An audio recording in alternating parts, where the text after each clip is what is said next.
pangako ng puso, nanumpa tayo para sa ating lahat. Sa bulwagan ng batas, sa mataas na pwesto, nakatayo ang mga tagapaglingkod. May dalang paninindigan, isang panata ang isinumpa sa harap ng lahat ng tao, na ang serbisyo ay totoo at hindi magiging salita lamang. Nangako silang maglilingkod ng may katapatan at dangal para sa pag-unlad ng bayan at kapakanan ng bawat isa. Hindi magpapabaya sa tungkulin, hindi maglilingkod para sa sarili, dahil ang kanilang layunin ay ang pag-angat ng lipunan. Biyagang sinundan, pangako ng katapatan sa ating inang bayan. Sa Senado nakaupo, may dalang malinis na layunin, ipananalig sa batas at pag-ibig sa lahat ng tao.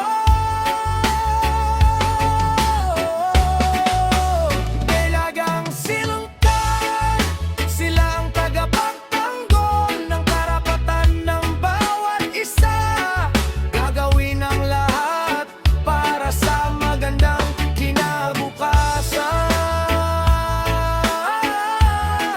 dahil ang kanilang tungkulin ay para sa bayang minamahal. Nangako silang magiging boses ng mga taong walang boses, ang isigaw ang katotohanan at ipaglaban ang katarungan sa bawat desisyon na gagawin.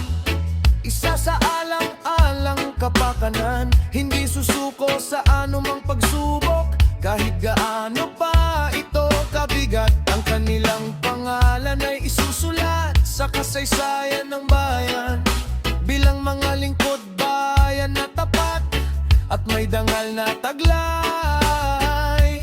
Hindi magpapadala sa tukso, hindi maglilingkod sa kasakiman, dahil ang serbisyo publiko ay mataas na misyon at layunin.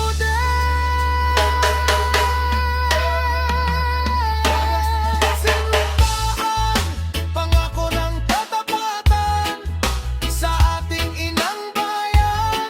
Sa Senado nakaupo, may dalang malinis na layunin, ipananalig sa batas at pag-ibig sa lahat ng tao. Dagang sintahan, sila ang tagapagtanggol ng karapatan ng bawat isa.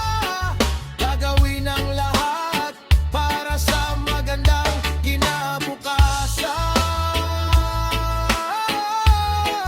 dahil ang kanilang tungkulin ay para sa bayang minamahal.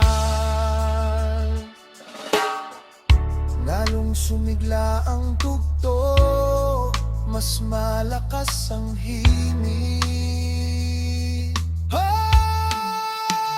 Paninindigan at katapatan,